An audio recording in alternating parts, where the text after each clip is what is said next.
student-led startups. Connect with investors. Various internship opportunities. KL, deemed to be university. Sankranti పండుగ అనంతరం తిరుగు ప్రయాణికులంతా మళ్ళీ ఎవరు గమ్యస్థానాలు వాళ్ళు చేరుకునే పరిస్థితులు అయితే ఉన్నాం.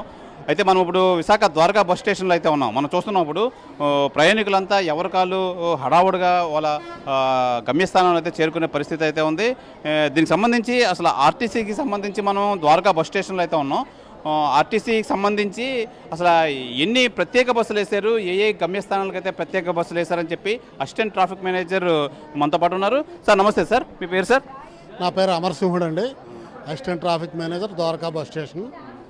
ఇప్పుడు ఈ సంవత్సరం తిరుగు ప్రయాణికుల సౌకర్యార్థం మేము ఈరోజు అయితే హైదరాబాద్కి ఒక 5 బస్సులు, విజయవాడకి 20 బస్సులు, అలాగే రాజమండ్రి ఒక 20 బస్సులు ఏర్పాటు చేయడం జరిగింది. ఈ బస్సులన్నీ కూడా రాత్రి 12 వరకు కూడా మేము అందుబాటులో ఉంచడం జరిగిందండి. ప్రయాణికుల రద్దీ మేరకు ఇంకా అవసరమైతే అదనపు బస్సులు కూడా మేము సమకూర్చడం జరుగుతుంది. ప్రయాణికులకి ఎటువంటి ఇబ్బంది లేకుండా మేము అన్ని ఏర్పాట్లు చేయడం జరిగింది. ఈ ప్రత్యేక బస్సులన్నీ కూడా సాధారణమైన ఛార్జీలతోనే ప్రయాణికులకు ఎటువంటి అదనపు భారం లేకుండా సమకూర్చడం జరిగిందండి.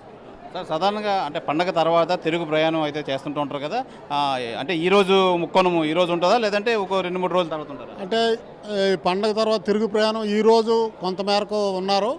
తర్వాత రేపు ఎల్లుండి కొద్దిగా సాధారణంగా ఉండి మళ్ళీ శనివారం ఆదివారం మేము ఎక్కువ మొత్తంలో ట్రాఫిక్ ఉంటుందని ఆశిస్తున్నాం. ఆ మేరకు ట్రాఫిక్ రద్దీని అనుసరించి మేము ప్రత్యేక బస్సులు ఎంతమంది వచ్చినా సరే సమకూర్చి వారి వారి గమ్యస్థానాలకు చేర్చడానికి అన్ని రకాల ఏర్పాట్లు కూడా ఆర్టీసీ పరంగా చేయడం జరిగింది. అంటే క్రౌడ్ దృష్ట్యా పెంచుకొని అప్పటికప్పుడు బస్సులు పెంచే సౌలభ్యం ఉందా సార్? ఉందండి, ఎందుకంటే మా దగ్గర డిపోల్లో బస్సులు ఉంటాయి. రాత్రిపూట కానీ ఏ టైంలో అయినా మేము సిటీ డిపోల నుంచి కానీ మా రూరల్ డిపోస్ నుంచి కానీ అదనపు బస్సులు ఎప్పుడు కావాలంటే అప్పుడు సమకూర్చే అవకాశం మాకుంది. అంటే ప్రధానంగా దూర ప్రయాణాలు ఎక్కువ ఉంటాయి కదా సార్, బెంగళూరు కానీ తిరుపతి కానీ హైదరాబాద్ కానీ, వాళ్ళ కోసం ఎలాంటి బస్సులు ఎన్ని బస్సులు ఏర్పాటు చేశారు? దూర ప్రయాణికుల సౌకర్యార్థం సూపర్ లగ్జరీ మరియు అల్ట్రా డీలక్స్ బస్సులు సమకూర్చడం జరిగింది. ఈ రోజుకైతే మేము ఇంచుమించు ప్రత్యేక బస్సులు ఇంచుమించు ఒక 25 బస్సులు విజయవాడ హైదరాబాద్కి ప్రత్యేక బస్సులు ఏర్పాటు చేయడం జరిగింది. అలాగే దగ్గర వెళ్ళే వాళ్ళకి రాజమండ్రి కానీ కాకినాడ కానీ వీళ్ళకి మాత్రం మెట్రో ఎక్స్ప్రెస్ బస్సులు అరేంజ్ చేసి ట్రాఫిక్ క్లియర్ చేస్తున్నామండి. అయితే మనకు ఎక్కువగా ఉత్తరాంధ్ర జిల్లాల నుంచి వస్తున్నారు ఇంకా జనాలు. వాళ్ళు వచ్చిన తర్వాత కూడా రద్దీ ఉంటే మేము ప్రత్యేక బస్సులు ఏర్పాటు చేసి వాళ్ళకి గమ్యస్థానాలకు చేర్చడం జరుగుతుంది.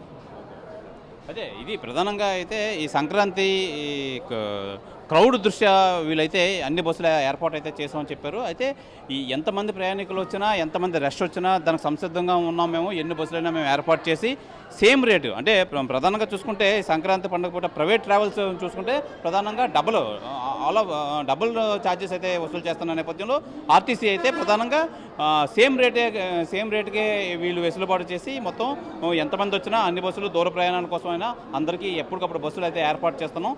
దానికి తగ్గట్టు మేము అంతా సంసిద్ధమని చెప్పి అసిస్టెంట్ ట్రాఫిక్ మేనేజర్ అయితే మనకు తెలియజేశారు. అయితే మనం చూడొచ్చు ఇప్పుడు జనాలు అయితే దూర ప్రాంతాలకు వెళ్ళే ప్రయాణికులు అయితే టికెట్ తీసుకొని ఎవరికాలు వెళ్ళే ప్రక్రియలు అయితే హడావుళ్ళు అయితే ఉన్నారు. మనం చూడొచ్చు అన్ని కౌంటర్ వద్ద కూడా జనాలు అయితే గుమ్ముగూడి ఉన్నారు. ప్రధానంగా మనం చూసుకోవాల్సింది ఏంటంటే ఈ సంక్రాంతి పండుగ అయిన తర్వాత ఎక్కువగా ఎవరికాలు మళ్ళీ తమ ఉద్యోగాల్లో రీజాయిన్ అయ్యే పరిస్థితుల్లో అయితే వీళ్ళంతా ప్రధానంగా వెళ్ళే క్రమంలో ఉన్నారు.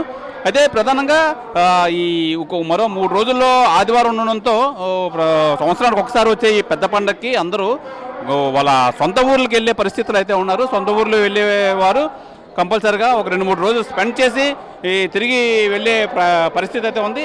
అయితే ఈ నేపథ్యంలో ఈరోజు బుధవారం కావడంతో వచ్చి శని ఆదివారాలు అయితే ఎక్కువ క్రౌడ్ అయితే ఉంటుంది. ఆ క్రౌడ్ తగ్గట్టు మేము అన్ని ఏర్పాట్లు అయితే చేసాము. ఏర్పాట్లకు సంబంధించి అన్ని బస్సులు అయితే మేము సమకూర్చే పరిస్థితుల్లో ఉన్నాం. ఎంత క్రౌడ్ వచ్చినా సరే మేము అప్పటికప్పుడు క్రౌడ్ దృష్ట్యా పెట్టుకొని ఈ బస్సులు పెంచే ప్రక్రియ అయితే జరుగుతుందని చెప్పి అసిస్టెంట్ ట్రాఫిక్ మేనేజర్ అయితే మనకైతే తెలియజేశారు. ఇది ఇక్కడ పరిస్థితి. కెమెరామెన్ సాగర్తో Sivaramakrishna, RTV, Visakha Dwaraka bus station నుంచి. మరిన్ని వీడియోస్ కోసం ఛానల్ ని సబ్స్క్రైబ్ చేయండి. లేటెస్ట్ అప్డేట్స్ కోసం వాట్సాప్ ఛానల్ ని ఫాలో చేయండి. అండ్ లింక్ డిస్క్రిప్షన్ లో ఉంది.